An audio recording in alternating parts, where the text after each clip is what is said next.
Ready for the video? Okay. Ready for the video? Yes, let's get into it. I think he's spicy. I am loving this.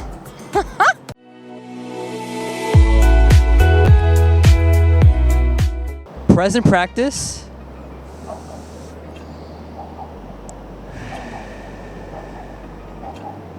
What is vibing? This is Vish and I'm Emily Todd.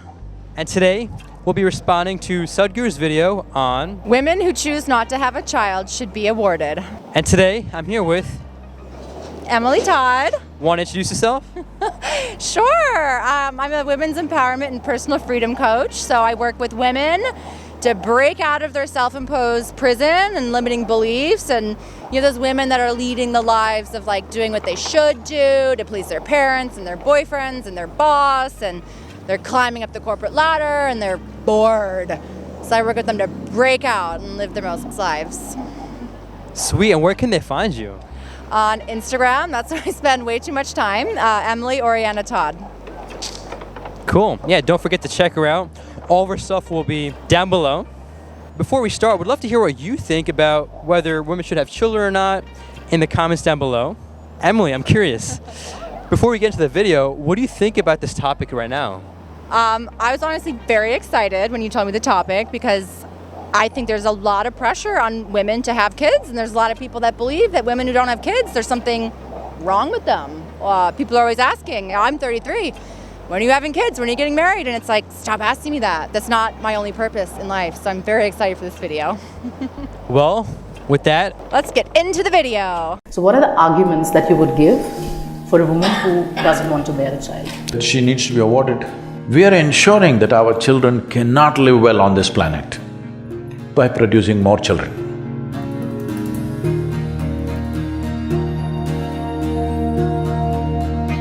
For a woman who chooses not to be a mother, who doesn't… Oh, I'll give you an award. So she has chosen you as an advocate for her case, and you have to fight her case.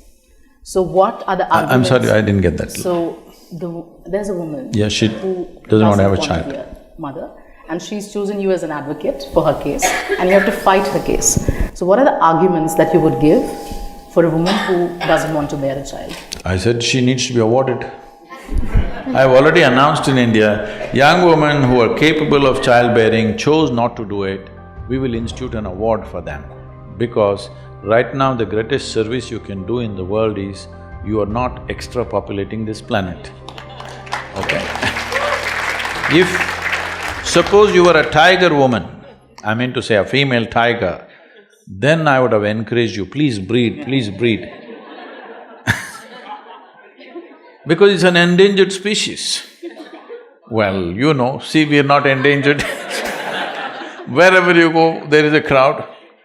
Well, to protect a nation, you have to build a wall, otherwise people are coming. Obviously, there's too much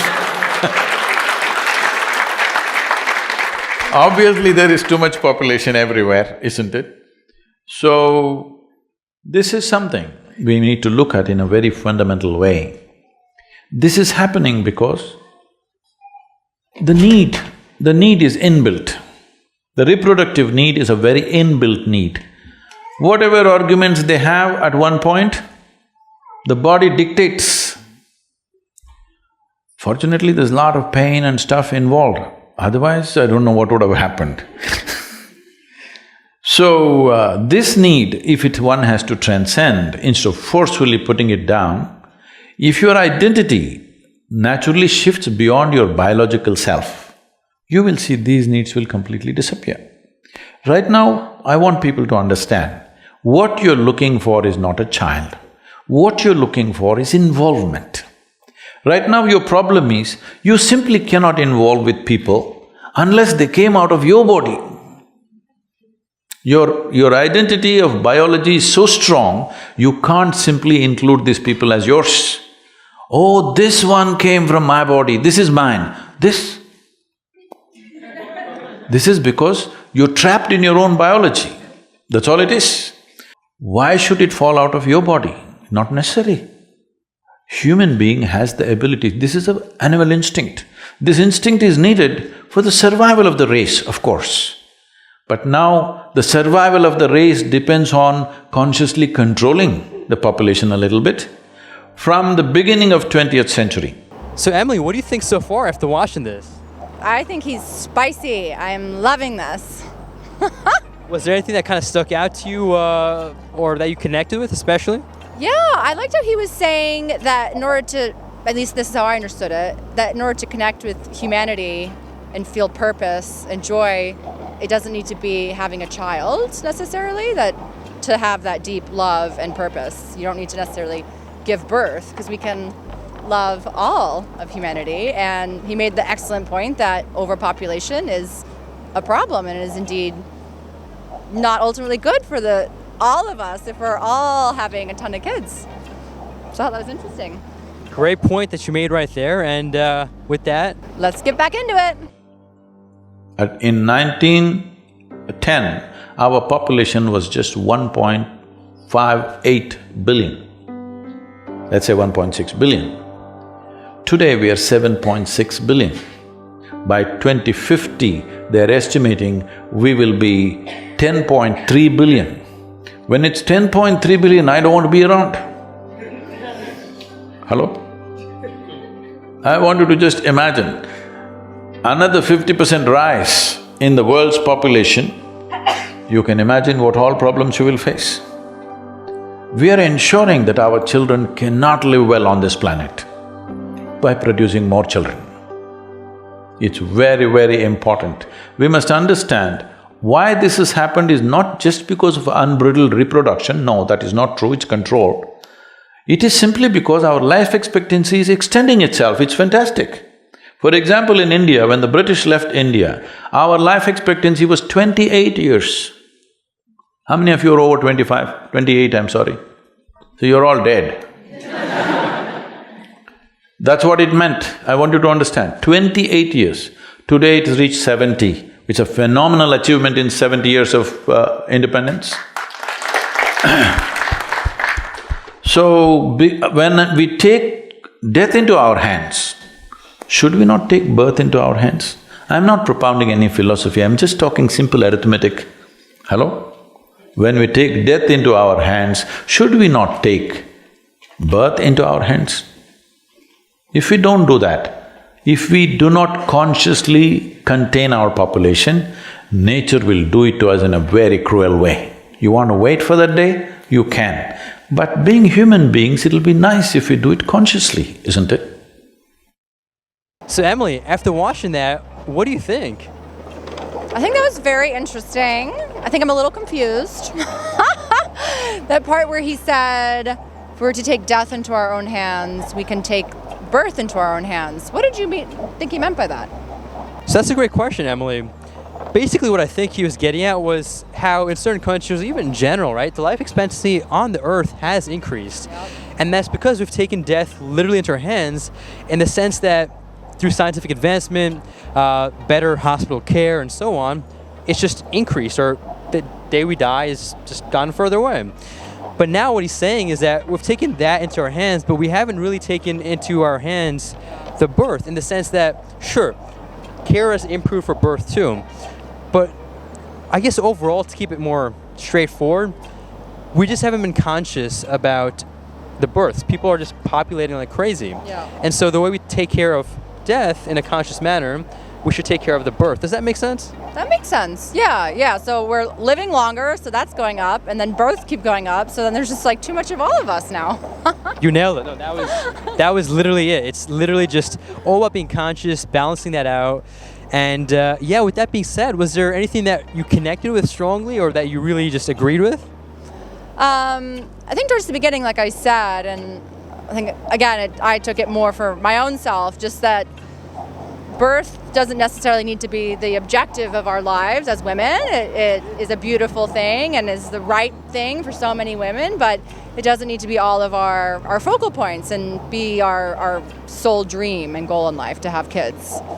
That's a beautiful point you made, and I also love what he said, and maybe you can remember and connect with this too. He was talking about how essentially we have this attachment towards creating a kid and only giving care to it because we created that kid. Yes. but not giving care to, I guess essentially what he was hinting at was like a foster kid, right? Like a foster kid, yeah, you haven't created that kid, but at the same time, as he views it, it's a human, right? We're all a human species, and so we must learn to care for each other. What do you think about that point he made? Yeah, no, I thought that was an awesome point. I think something just came to mind for me too, was just that, yeah, we don't need to wait to have a child to feel that deep love for another human and to feel purpose. Like, we can be showing love and gratitude and be of service and nurturing to anyone we meet. It doesn't need to be something we wait to do until we have a child. So that resonated with me too. Exactly. I love that point and what you just connected with. So I've come to realize how the mind, for instance, right? The egoic mind that we have was actually very necessary at one point in time, especially back when we lived in the jungle, and it was a very survival-based thing, right? Like just me. I needed to search for food and take care of my family and so on, because it was literally a survival thing.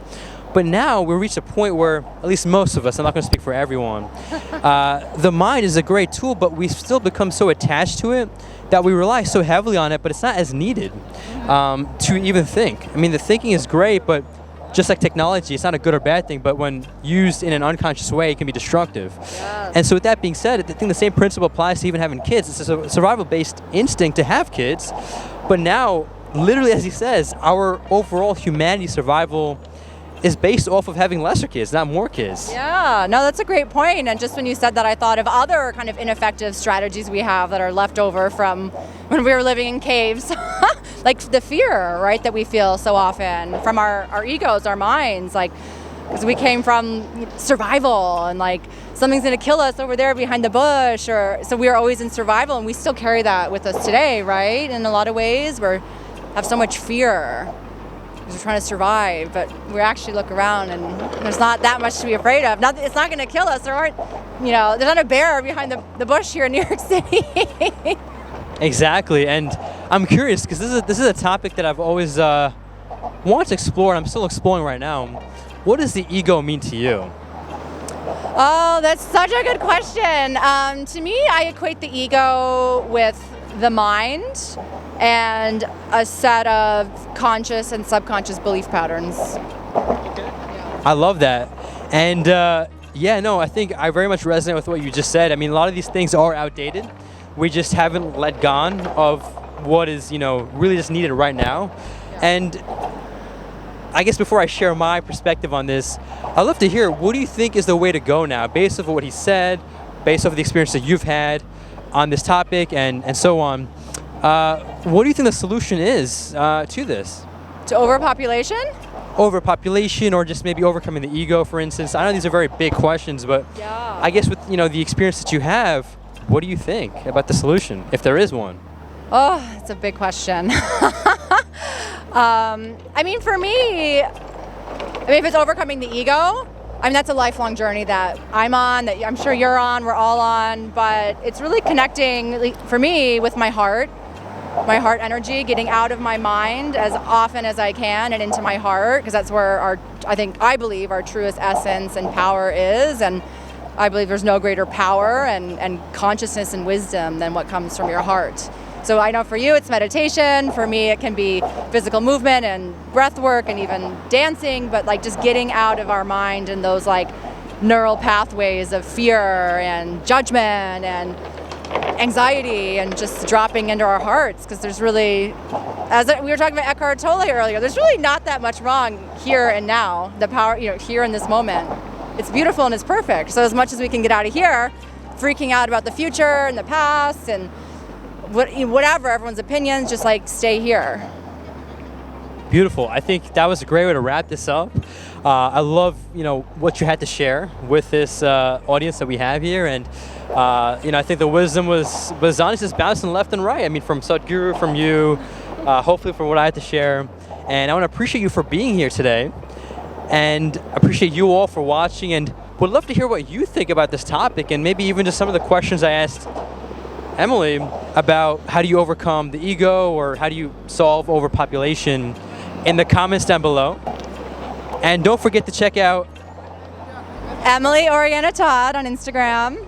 She's doing some really cool stuff, so don't forget to check her out. All of her stuff will be also down below. And with that, make a great day, take it joyfully, and stay Conscious.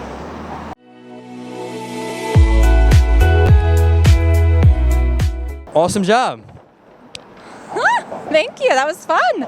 Live from the Brooklyn Bridge in New York. New York City.